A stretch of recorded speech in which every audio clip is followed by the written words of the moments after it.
ወተት መጠን ለልጄ በቅቶታል ወይስ አልበቃውም? ካልበቃውስ ምን አይነት የጣሳ ወተት ልጠቀምለት? ሌላ ወተት መጠቀም ይቻላል ወይስ አይቻልም? ይህ የብዙ እናቶች በጣም አስጨናቂ ጥያቄ ነው።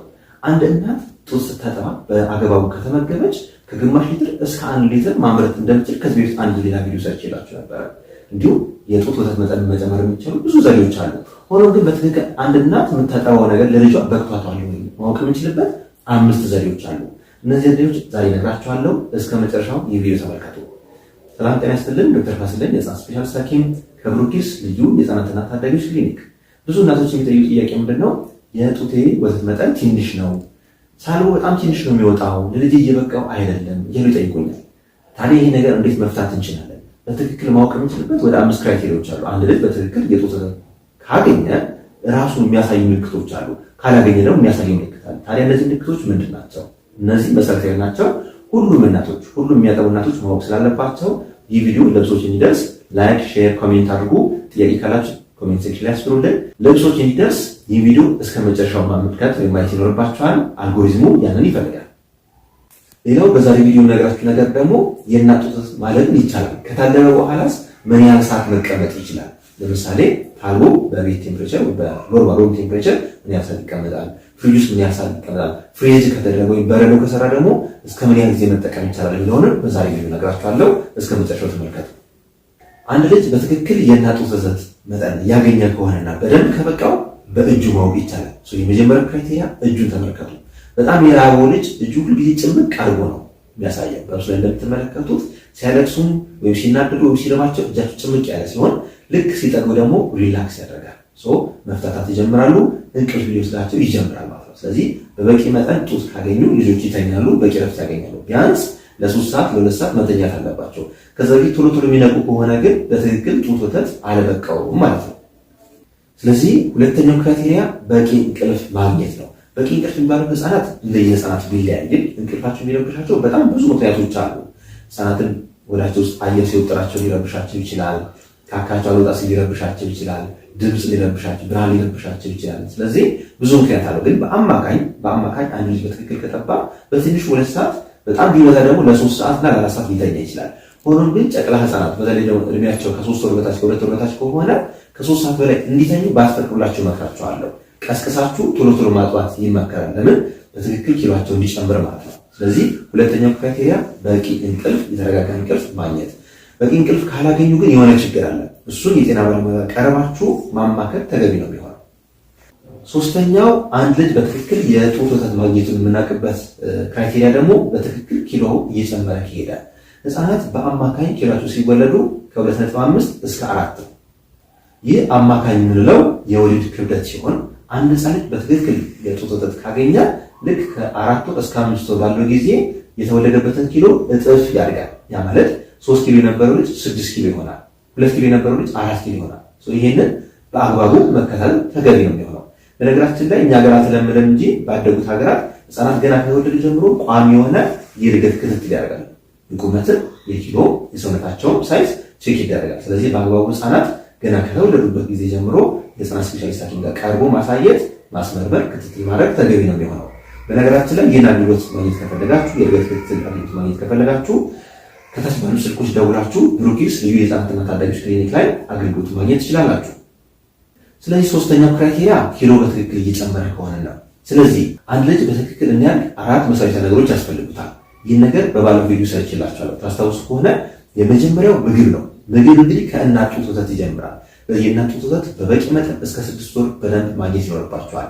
ሁለተኛው ክራይቴሪያ ደግሞ አንድ ህፃን በትክክል እንዲያድግ የሚያስፈልገው ነገር ደግሞ በቂ የሆነ ግሮዝ ሆርሞኖች ወይንም የእድገት ሆርሞኖች፣ የታይሮይድ ሆርሞኖች ያስፈልጉታል። ሶስተኛው ደግሞ በቂ የሆነ እንክብካቤ ከወላጅ ማግኘት አለበት። አራተኛው ደግሞ በበቂ መጠን ኦክሲጅን ማግኘት አለበት። ኦክሲጅን ማለት ከአየር የሚወሰድ ንጹህ አየር ማለት ነው። ይህን ሰውነታችን በደንብ እስካገኘ ድረስ የህፃናት ኪሎ እየፋፋ ይሄዳል ማለት ነው። ስለዚህ ሶስተኛው ክራይቴሪያችን ኪሎ መጨመር ነው። አንድ ጨቅላ ህፃን በመጀመሪያዎቹ 3 ወራት በአማካኝ 30 ግራም በቀን እየጨመረ ነው የሚለው። በአማካኝ ሁሉም ህፃናት አላልኩኝም። በአማካኝ ግን 30 ግራም እየጨመረ ይላል። ስለዚህ በወር በ2 ወር ክትትል ወቅት የዛን ኪሎ በትክክል እያደገ መሆኑን ቼክ ማድረግ አለባችሁ። እንዳልኳችሁ ልክ 4 ወር እስከ 5 ወር ደግሞ ደብል ያደርጋል። አንድ ዓመት ላይ ደግሞ ትሪፕል ያደርጋል። 3 ኪሎ የነበረው ልጅ ሲወለድ ልክ አንድ ዓመት ላይ ከ9 እስከ 10 ኪሎ ይሞላል ማለት ነው። አራተኛው ክራይቴሪያ ደግሞ በትክክል የእናት ጡት ወተት ማግኘት የምናውቅበት አራተኛው ክራይቴሪያ በቂ የሆነ ሽንት መኖር፣ በቂ የሆነ ካካ ወይም ሰገራ መኖር። እንግዲህ የሽንት መጠን እንደየህፃናቱ ይለያያል፣ እንደሚያገኙት የወተት አይነትና የወተት ብዛት ይለያያል። የእናትን አመጋገብ ይወስነዋል። እናት በቂ አመጋገብ ተጠቅማ በቂ ፈሳሽ ካላት በደንብ ተጠባ ከሆነ በአማካኝ በቀን ቢያንስ 6 ጊዜ እንዲሸኑ እንጠብቃለን። ህፃናት በተለይ ጨቅላ ህፃናት ማለት ነው። የሰገራን በተመለከተ ደግሞ እንደየህፃናቱ ይለያያል። አንዳንዱ ልክ በጠባ ቁጥር ቶሎ ቶሎ ካካ የሚላለ፣ አንዳንዱ ደግሞ በ3 ቀን በ5 ቀን በ7 ቀን በ8 ቀን የሚሉ ህፃናት አጋጥሞን ያውቃል። በተለይ ደግሞ የእናት ጡት ወተት በባህሪው ሙሉ መመጠጥ የሚችል ነው፣ ወይም አሰር ወይም ፋይበር የለውም። ስለዚህ አንዳንድ የጡት ወተት የሚወስዱ ህፃናት በአማካኝ እስከ 7 ቀን ሆና ሊቆዩ ይችላሉ እና የሰገራው መጠን ስለ ጡት ወተት መጠን ብዙ የሚነግረን ነገር የለም። ሽንት ግን በጣም ወሳኝ ነው። ሽንት በደንብ መሽናት ይኖርባቸዋል ህፃናት። አምስተኛው ደግሞ ቼክ ማድረግ የምንችልበት ነገር በትክክል እየጠባ ነው ወይ የሚለውን አያያዛችንን፣ የልጁ አቀማመጥና የልጁ አጠባብ ዘዴዎችን ቼክ ማድረግ ያስፈልጋል። አንድ ህፃን ልጅ በትክክል ወተት ካገኘ አይነጫነጭም። ቢያንስ ከ3 እስከ 5 ጊዜ ሳብ ያደርግና ዋጥ ያደርጋል። ሳብ ያደርግና ዋጥ ያደርጋል። ያ ማለት በትክክል ወተት እያገኘ ነው ማለት ነው፣ እየረካ ነው ማለት ነው። ሌላው አታችመንትና ፖዚሽኒንግ የሚባል ነገር አለ። ከዚህ በፊት ሌላ ቪዲዮ ላይ ሰርቼላችኋለሁ። ፖዚሽኒንግ የምንለው የልጁ አያያዝ ነው። በትክክል ልጁን ደግፋችሁ መያዝ አለባችሁ። አንድና ስታጠባ መጀመሪያ ሪላክስ አድርጋ ወደ ኋላ ተደግፋ መያዝ። ልጁ ወደ አካሉ በደንብ መጠጋት አለበት። ወደ አካላ ካስጠጋችሁ በኋላ አካሉ ከአካሉ መገናኘት አለበት። ሙሉ ሰውነቱ ደግሞ ቀጥ ያለ ሰርፌስ ላይ ወይም እጇ ላይ ማረፍ አለበት። አንገቱ መታጠፍ የለበትም ወይም እግሩ መዘርጋት የለበትም። በደንብ መደገፍ ይኖርበታል። ይህ ስናደርግ ለልጁ ኮምፈርት ይኖራል፣ ለእናትየውም ኮምፈርት ይኖራታል ማለት ነው። ሁለተኛው ደግሞ አታችመንት ነው። አታችመንት የእናት ጡት ወተትና የልጁ አፍ የሚገናኙበት ፖዚሽኒንግ ማለት ነው። ይህ ስናደርግ መጀመሪያ ልጁ ሪላክስ እንዲያደርግ መጀመሪያ መቀስቀስ፣ ከዛ ልጁ እንዲነቃ የእናት ጡት ጫፏን አፉን ነካ ማድረግ፣ በደንብ አፉ ሲከፍት በደንብ ማጉረስና ከንፈሩ በደንብ ግልብጥ ብሎ በደንብ እንዲጠባ ማድረግ ተገቢ ነው የሚሆነው። ይህ አንደኛ እናትን ህመም እንዳይሰማ፣ ጫፏን ብቻ የሚይዝ ከሆነ አንድ ህፃን ልጅ ህመም ይሰማታል፣ እናትየዋ ሊቆስልም ይችላል። ስለዚህ በደንብ ካጎረስ ነው ግን እንደምታዩት በምስሉ ላይ የእናትየዋ ጡት ጫፏ ወደ ጉሮሮ አካባቢ ይደርሳል። ያ ማለት ምንም ህመም አይኖረውም ማለት ነው። ስለዚህ በትክክል ፖዚሽን ካደረግን፣ በትክክል ደግሞ አታችመንቱን ከፈጠርን፣ ልጁም በአግባቡ የሚጠባ ከሆነ የእናት ጡት ወተት መጠን በቅቶታል ማለት ነው። ስለዚህ ካልበቃስ፣ የእናት ጡት ወተት መጠን በትክክል ካልበቃስ ምን ማድረግ አለብን? እሱን ከመናገር በፊት የእናት ጡት ወተትን የሚቀንሱ 5 መሰረታዊ ነገሮች አሉ። እነሱ ልንገራችሁ። የመጀመሪያው የእናትየዋ ጭንቀት ካለ፣ ሳይኮሎጂካል ዲስተርባንስ ወይንም ደግሞ ዲፕሬሽኖች ካሉ፣ ፖስትፓርተም ብሉ የሚባል ነገር አለ። ከወሊድ በኋላ ጭንቀቶች ካሉ እነዚህ በትክክል የጡት ወተትን ሊቀንሱ ይችላል። ለምን ላቭ ሆርሞን የሚባለው ኦክሲቶሲን በትክክል እንዳይመረት እና የእናት ጡት ወተት እንዳያመርት ሊከለክል ይችላል። ሁለተኛው ምክንያት ደግሞ አካላዊ ህመሞች ካሉ፣ ለምሳሌ በኦፕራሲዮን ወለደች ከሆነ ሲዜሪያን ሴክሽን የራሱ ህመም አለው። ያ ህመም ሁሌ ፊልም የምታደርገው ከሆነ በህመም ማስታገሻ ካልተቆጣጠረችና ቶሎ ካላለ ስትረስ ስለሆነ ስትረስ ሆርሞኖችን ይጨምራል። ይህ ደግሞ የእናት ጡት ወተት እንዳይመረት በትክክል እንዳይመረት ይገድባል። ሶስተኛው ችግር ደግሞ እናት በበቂ መጠን ፈሳሽ ምግብ ማትወስድ ከሆነ የጡት ወተት ነው ላይበቃት ይችላል። አራተኛውና ብዙ እናቶች የሚሳሳቱት ነገር ደግሞ ልጇን ቶሎ አለማጥባት፣ ቶሎ አለማለት። በነገራችን ላይ ጡት የራሱን ፊዚዮሎጂ አለው። ቶሎ የሚጠባ ከሆነ ቶሎ የሚያመርተው በደንብ ሲጠባል። በደንብ ካልጠባው ልጁ ፕሮዳክሽኑ እየቀነሰ ይመጣል። ለምሳሌ እንደ አማራጭ ጎን ለጎን የጣሳ ወተት የምንሰጠው ከሆነ ልጁ የሚያዘነብለው ወደ ጣሳ ወተት እንጂ ወደ ጡት ወተት አይሆንም። የዛን የሚፈጠራል መስላችሁ ጡት የሚያስበው አይ በቃ ይበቃዋል፣ ይሄን ያህል ፕሮዲስ የሚያደርገው ይበቃዋል ብሎ ፕሮዳክሽኑ እየቀነሰ ይመጣል። ስለዚህ ፊዚዮሎጂውን እንዳናስተጓጉለው ልጁ ቶሎ ማጥባት አለብን። በየ2 ሰዓቱ በየ3 ሰዓቱ ሲጠባው እያመረተ ይላል። ስለዚህ የመጀመሪያዎቹ 3 ወይም 5 ቀናቶች በጣም መሰረታዊ ናቸው። በዚህ ጊዜያቶች በደንብ እናት ወጥራ በደንብ ማጥባት ይኖርባታል፣ መታገል ይኖርባታል፣ በቂ ፈሳሽ መውሰድ አለባት።